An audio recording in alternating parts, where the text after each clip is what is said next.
Sebelumnya Assalamualaikum warahmatullahi wabarakatuh. Yang berhormat Ibu Kepala SDN Tuhan, Bapak Ibu Guru, karyawan dan karyawati SDN Tuhan. Pertama-tama marilah kita panjatkan puja dan puji syukur kehadiran Allah Subhanahu wa taala yang telah melimpahkan rahmat serta hidayahnya kepada kita semua sehingga kita dapat sempat berkumpul di ruangan ini untuk mengadakan sosialisasi RTL menggerakkan komunitas belajar. Oke, sebelum itu nanti biar tidak sepanik ya, kita santai dulu, kita ice breaking sebentar ya. Ice breaking, kata kuncinya yang pertama yaitu A sama dengan 1. A sama dengan 1. Ya beda, ya tidak ada beda. A sama dengan 1. Ada sebuah cerita, contoh apa langsung? Langsung, oke. A sama dengan 1. Bu Ida pergi ke pasar membeli anggur 2 kilo, melon 3 kilo. Nah, anggur berapa berarti? 1. Anggur berapa? 1 kilo. Berapa? 1 sama dengan 1. Iya, A sama dengan 1. Kata kuncinya. Berarti berapa anggur? 1 atau 2? Beda berapa? 1. 2. Dewi? 2. Anggur. Anggur berarti A-nya ada berapa? 1. Bukan 1 kilo, 1. Buat paham? Bu. Loh. Saya itu loh, kenapa tulis ini? Iya. Oke, yang kedua. Sekarang Bu Dewi pergi ke pasar membeli mangga 5 kilo, membeli anggur 1 kilo, membeli melon 5 kilo. Nah, berapa mangganya? Berapa mangga? Mangga berapa? Berapa kilo? Mangga 2. A sama dengan 1. Kalau mangga berapa? 2. Nah, A-nya ada 2. Itu Semuanya ada 3. Nah, oke, sekarang langsung ke sini ya. Ini adalah tugas dari PKB PJOK kelas B1001 ya. Ini adalah rencana tidak lanjut untuk paket modul 3 menggerakkan komunitas belajar dalam pendidikan kebugaran yaitu senam kreasi senam irama ya. Di sini saya mendapat tugas itu untuk menggerakkan komunitas belajar yang ada di sekolah. Kemarin saya sudah tanya ke kepala sekolah tentang komunitas belajar di sini. Ternyata di sini belum ada atau belum dibuat komunitas belajar. Maka kemarin saya ada inisiatif untuk membuat komunitas belajar di sini untuk dalam rangka untuk meningkatkan kompetensi guru maupun siswa yang ada di sini. Nah, dalam rencana tidak lanjut saya ini dengan menggunakan pembelajaran PJL atau project based learning ya. Ini nanti tugas saya ini tentang pendidikan kebugaran kreasi senam irama ini nanti menggunakan project. Oke, berikutnya. Nah, sebelum kita lebih lanjut, alangkah baiknya kita mengetahui dulu latar belakang dari pendidikan jasmani dalam senam kreasi ini. Yang pertama, model pendidikan kebugaran itu adalah sebuah model pembelajaran dalam pendidikan jasmani yang menekankan pada pengajaran gaya hidup aktif dengan cara melakukan aktivitas fisik dalam kehidupan sehari-hari. Tidak hanya di sekolah, berarti di rumah juga. Senam irama kreasi adalah senam yang dilakukan dengan iringan musik atau latihan bebas yang dilakukan secara berirama yang di dalamnya terdapat 4 konsep gerak. Lalu apa saja 4 konsep gerak itu? Yang pertama yaitu apa yang bergerak. Apa yang bergerak ini yang dimaksud dari konsep tubuh.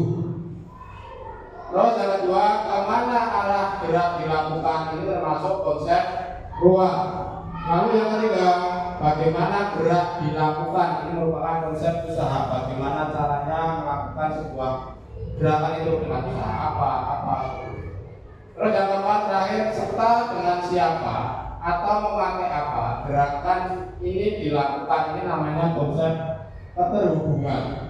Senam irama tentunya menjadi salah satu cara yang dapat menjaga serta meningkatkan kebugaran jasmani. Selain itu juga kegiatan yang menyenangkan terlihat dari kegiatan Jumat. Di sini latar belakangnya. Lalu lanjut untuk tujuan program ini dari proyek ini itu yang pertama, mengekspresikan pikiran dan perasaan sesuai minat dan kesukaan dalam bentuk karya senam kreasi. Ini tujuan program yang pertama. Yang kedua, meningkatkan kreativitas pola gerak dan meningkatkan kebugaran jasmani, terutama untuk lingkungan di SD tahun 2000. Yang ketiga, menciptakan pengalaman pendidikan kebugaran yang bermakna dan menyenangkan. Ini akan berkelanjutan. Entah nanti di SMP masih teringat, oh dulu di SD seperti ini, nanti saat di rumah, oh melakukan senam itu seperti ini. Terus yang keempat, membangun kolaborasi dan kerjasama tim antara peserta didik maupun pendidik dari guru, nanti berkolaborasi untuk membuat sebuah proyek atau program. Nanti di sini saya melibatkan Bapak Ibu guru juga dengan siswa, dengan orang tua wali murid juga. Terus yang kelima, memfasilitasi pembelajaran yang berpusat pada siswa dengan melibatkan komunitas belajar. Ini merupakan tujuan dari program proyek senam kreasi dalam pendidikan kebugaran. Lalu yang ketiga, capaian atau langkah-langkah dan hasil yang diharapkan setiap tujuan.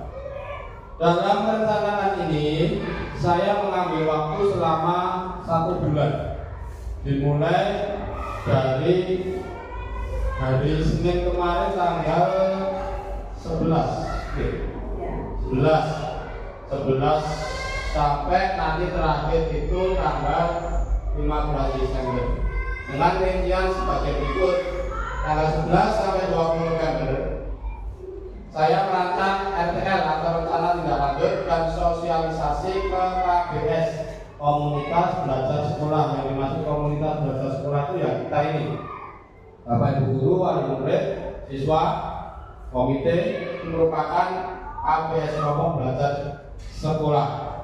Ini akan dimulai merancang dan sosialisasi ini dimulai nanti tanggal 11 sampai 20 November, yaitu dengan membuat rancangan RTL dan mempresentasikan program RTL di KBS untuk mendapatkan pengakuan, masukan maupun umpan balik.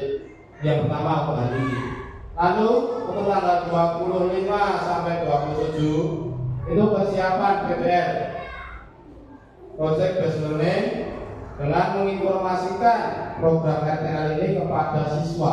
Nanti selain Bapak Ibu guru, nanti juga siswa akan diinformasikan tentang program ini yang akan dilakukan secara bersama-sama, yaitu dari siswa kelas 4, 5, dan 6 untuk menjelaskan prosedur proyeknya yang saya ambil. Ini nanti untuk kelas 4, 5, dan 6. Untuk kelas 1, 2, dan 3 kemungkinan dulu. Ya, nanti dari kelas 4, 5, dan 6 kelas atas. Lalu tanggal 2 sampai 9 Desember ini nanti pelaksanaan pendampingan PBL, melaksanakan program RTL bersama murid serta melakukan pendampingan selama melaksanakan proyek. Ini nanti bisa kita bekerja sama dari guru kelas, guru PJK maupun dari guru PAT maupun dari operator. Ini nanti secara bersama-sama kita bekerjasama untuk melakukan proyek. Lalu berikutnya di tanggal 12 sampai 13 Desember nanti persiapan gelar karya atau uji coba, mengecek kesiapan dan kemajuan siswa atau murid serta mempersiapkan penampilan murid. Nanti ini akan dilaksanakan setelah kita ujian. Nanti kemungkinan waktunya ini saat kita jeda. Jadi siswa itu nanti akan menampilkan proyek yang sudah dibuat bersama-sama, nanti akan ditampilkan dalam sebuah gelar karya nanti yang dilaksanakan waktu jeda. Yang tanggal 15 Desember ini nanti gelar karya menampilkan hasil proyek murid setiap kelompok di depan seluruh siswa dan guru di sekolah. Ini nanti akan ditampilkan proyek berdasarkan kelompok. Dan nanti mungkin akan saya bagi kelompok sesuai kelasnya saja atau nanti digabung, nanti saya sampaikan ke siswa. Oke, berikutnya ini adalah capaian langkah-langkah yang diharapkan dari setiap tujuan tadi. Berikutnya struktur program dan mitra dalam komunitas belajar. Kegiatan ini atau proyek ini merupakan kegiatan program co-kurikuler.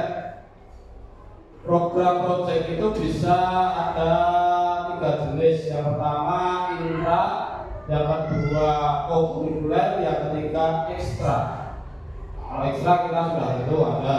Kalau untuk kegiatan ini merupakan kegiatan co-kurikuler yang tidak mengambil jam di jam pelajaran atau di luar jam pelajaran. Jadi siswa tidak merasa gimana ya, dikurangi waktunya untuk belajar. Ini yang kedua termasuk ke dalam elemen P5. Ini bisa juga dibuat untuk P5 atau proyek di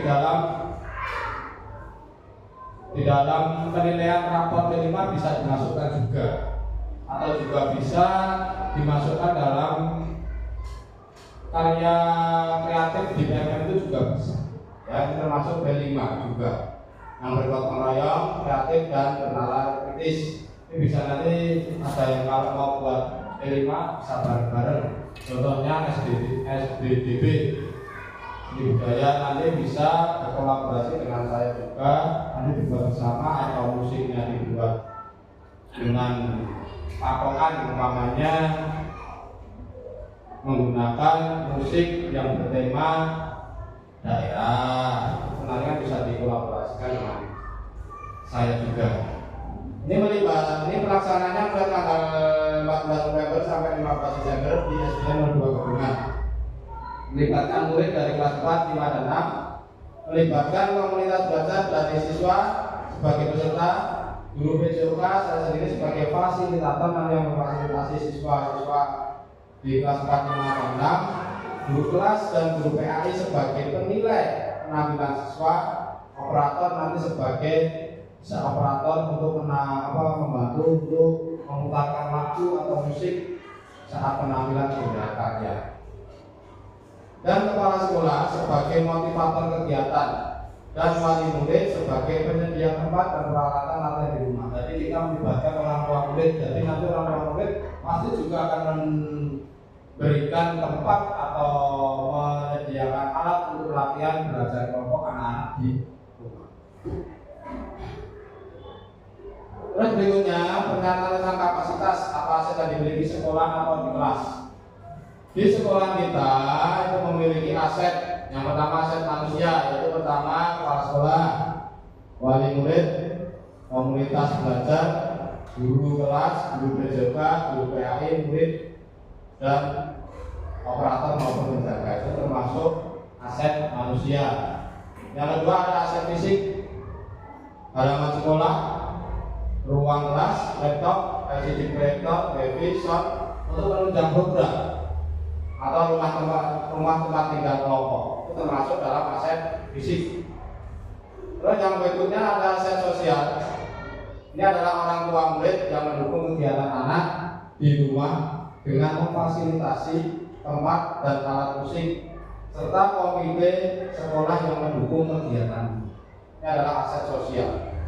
Terus aset finansial ini biasanya alat-alat itu pendanaannya dari bos untuk mendukung program, melengkapi alat dan juga penyediaan sarpras pada saat pelaksanaan program. Seperti tadi aset fisik tadi ini juga dari dana bos. Makanya ini disebut aset finansial. Terus berikutnya rencana evaluasi. Dari program ini saya menyusun rencana, mengolah dan menganalisis data lalu mengevaluasi. Yang kedua, mengukur tingkat kepuasan murid. Nanti ada asesmen atau penilaian sendiri dari saya, sejauh mana mereka merasa tertarik dan sejauh mana tujuan program telah dicapai. Jadi siswa itu juga ingin berusaha, nanti biar caranya gimana, usahanya gimana, nanti ada asesmen sendiri dan untuk murid. Terus yang ketiga, menyusun mekanisme umpan balik untuk melibatkan semua pihak yang terlibat. Jadi nanti saya di akhir meminta untuk umpan baliknya, bagusnya gimana, sarannya gimana, masukannya gimana. Nanti saya mau minta umpan balik. Terus mengevaluasi partisipasi murid, keterlibatan kombel atau kelompok belajar dan perkembangan fisik. Nanti di sini saya akan mengevaluasi dari partisipasi muridnya ini nanti gimana, terus keterlibatan kombel. Ini nanti kerjasama antara kita sebagai kombel bagaimana, dan terakhir perkembangan fisik. Ini menuju ke dalam pendidikan kebugaran. Terus yang terakhir, menerapkan perbaikan berkelanjutan berdasarkan hasil evaluasi. Ini nanti akan dievaluasi untuk yang akan datang, waktu yang akan datang mungkin di semester 2 mungkin akan menerapkan seperti ini lagi atau tidak. Ini nanti akan dievaluasi atau dilakukan perbaikan. Terus kemungkinan dan tantangannya yaitu satu, murid ya ini ya, kurang minat atau motivasi pada murid laki-laki untuk berpartisipasi dalam kegiatan senam irama. Biasanya murid itu yang laki-laki itu dalam senam itu kurang minat, biasanya lebih minat yang perempuan. Yang kedua, murid mengalami kesulitan dalam mengkombinasikan gerak kaki dan tangan. Ini antara irama dengan gerakan kaki, gerakan tangan itu murid biasanya ada kesulitan sendiri untuk ngepaske atau gimana? Madake kali hitungannya. Terus yang ketiga, jadwal murid ini berbarengan dengan PSAJ semester 1. Nah, ini tantangannya. Yang keempat, menjaga komitmen dari kombel. Ini komitmen kita bersama, bagaimana kita melaksanakan proyek ini secara bersama-sama sehingga proyek ini bisa terlaksana dengan baik dan murid dalam melaksanakan program. Terus rencananya, dari rencana ini, dari tantangan ini selain dari murid dari saya sendiri, ini saya juga berbarengan dengan kegiatan PBG. Selain itu juga kegiatan hijabah. Nanti program hijabah itu juga akan berlangsung selama 2 bulan. Kemarin saya ditunjuk oleh kepala sekolah untuk memfasilitasi siswa-siswi di sini dengan melalui kombel. Nanti kita bekerjasama untuk melaksanakan program atau dari pemerintah itu dari kabupaten programnya. Nanti kemungkinan itu akan terlaksana selama 2 bulan, kemungkinan bulan Januari akan selesai, kemudian dari sekarang.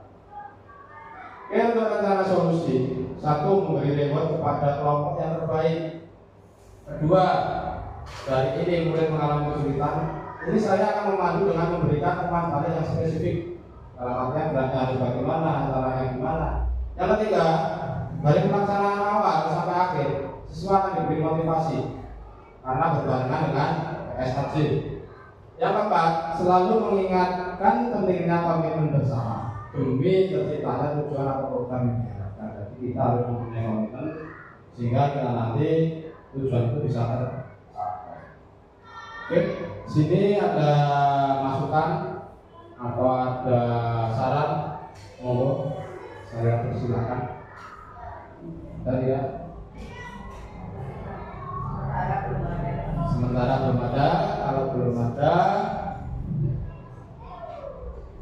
akan saya bungkus, saya tutup. Mohon kerjasamanya nanti untuk kegiatan program ini kita laksanakan sama-sama secara dengan cukup itu ya. Cukup itu sosialisasi program RTL melalui Kombel Belajar pada pagi hari ini. Kurang dan lebihnya mohon maaf. Wassalamualaikum warahmatullahi wabarakatuh.